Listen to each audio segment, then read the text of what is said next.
towards our shared vision in this gathering. Distinguished delegates, the pursuit of knowledge is a sacred duty for every Muslim, regardless of gender, as emphasized by the Prophet Muhammad, peace be upon him.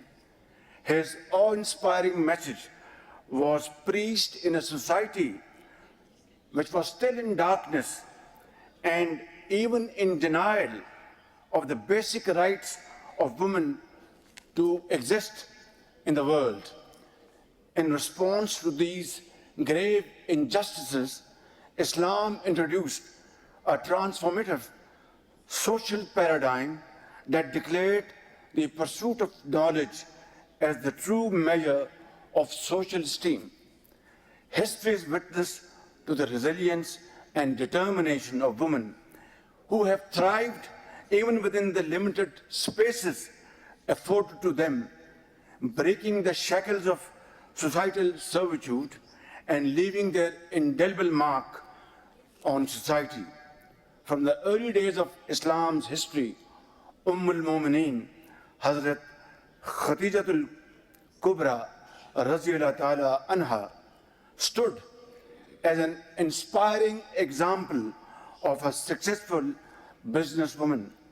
At home, we celebrate Muhtarama Fatima Jinnah, the mother of the nation, who stood shoulder to shoulder with her brother, Quaid-e-Azam Muhammad Ali Jinnah, while spearheading Pakistan's independence movement. Muhtarama Benazir Bhutto shattered political ceilings to become the first female prime minister in the Islamic world, paving the way for women to aspire for leadership at all levels.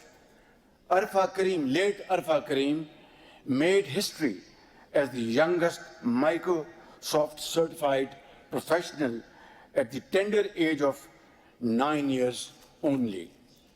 Today, dynamic politicians like Maryam Nawaz Sharif, the first female chief minister in Pakistan to lead any province, continue to inspire women's participation in political and socio-economic future.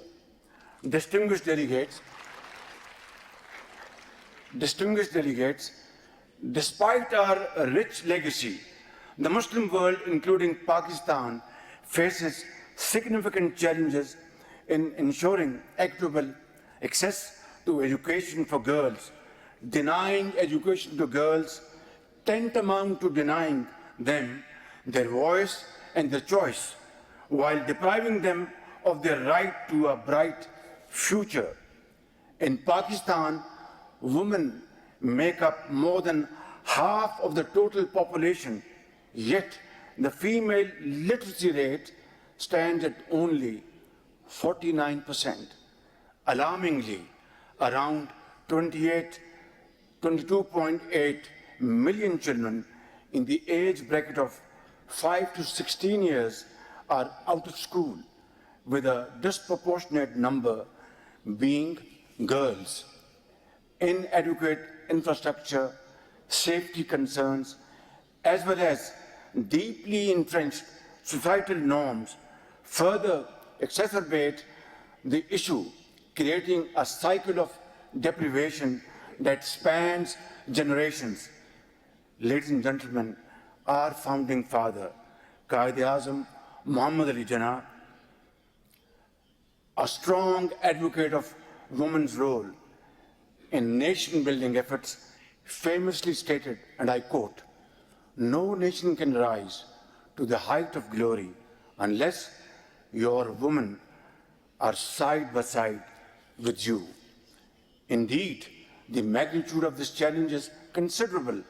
Rather, it is immense, but this cause is worth fighting for, worth committing the resources to, and worth raising our voice for at the top of our voice. Brothers and sisters, a major step towards addressing educational disparities in Pakistan was the establishment of Dani schools, Madarisul Hikmah fil Arabi, Ismaha, a unique initiative introduced to provide quality education to unprivileged children in rural and underdeveloped areas. Without this opportunity, their talent would have been lost in the dusty streets of their remote villages. Alhamdulillah, the initiative which was launched during my tenure as the Chief Minister of the Punjab and under the guidance and leadership of my Prime Minister Nawaz Sharif is now being replicated in other far-flung regions of Pakistan, paving the way for a promising and a more inclusive future. It brings me immense satisfaction witnessing amongst us today the girls who graduated from these great seats of learning, Dani schools, and are now great hands in Pakistan's progress. Your outstanding stars of Pakistan sitting in front of us, your presence here today is a testimony to the success of our efforts and the culmination of your collective dream as you embody the hope and promise of a nation's bright future. Ladies and gentlemen, through our flagship youth program, my government is committed to providing quality education, creating jobs, and offering meaningful opportunities, which include scholarships and vocational trainings in demand-driven skills such as artificial intelligence, data analytics, and cybersecurity, as well as provision of free laptops to high achievers. Ladies and gentlemen, I call upon both global and Pakistani organizations, philanthropists, and entrepreneurs to join us in creating scalable and sustainable solutions for girls' education. Over the next decade, millions of young girls will enter the job markets. As they do so, they have the potential not just to lift themselves, their families, and their nations out of poverty, but also to enrich the global economy, create new markets, and find innovative solutions to our shared challenges. We owe it to our mothers, sisters, and daughters to ensure that their rights shall be respected, their ambitions met, and that no cultural innovation would stand in achieving their dreams.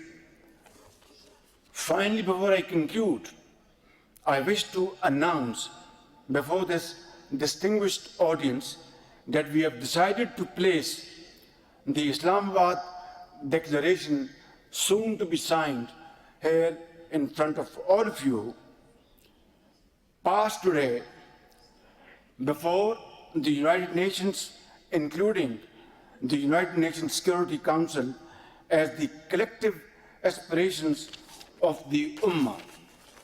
Ladies and gentlemen, before I finish, Akhwan al-Kareem, كما تعلمون وثيقة مكة المكرمة التي قامت رابطة العالم الإسلامي بتنظيمها تحت رعاية خادم الحرمين الشريفين ملك سلمان بن عبد العزيز آل سعود وولي عهد الأمين صاحب السمو الأمير محمد بن سلمان بن عبد العزيز آل سعود في راحب بيت الله العتيق، والتي وقع عليها مئات من كبار علماء الأمة تصادق على ضرورة وأهمية تعليم البنات المسلمات. أخيراً أخي الكريم، نتمنى لكم جميعاً طيب الإقامة في الباكستان، بلدكم ثاني باكستان، وشكراً جزيلاً، والسلام عليكم ورحمة الله وبركاته.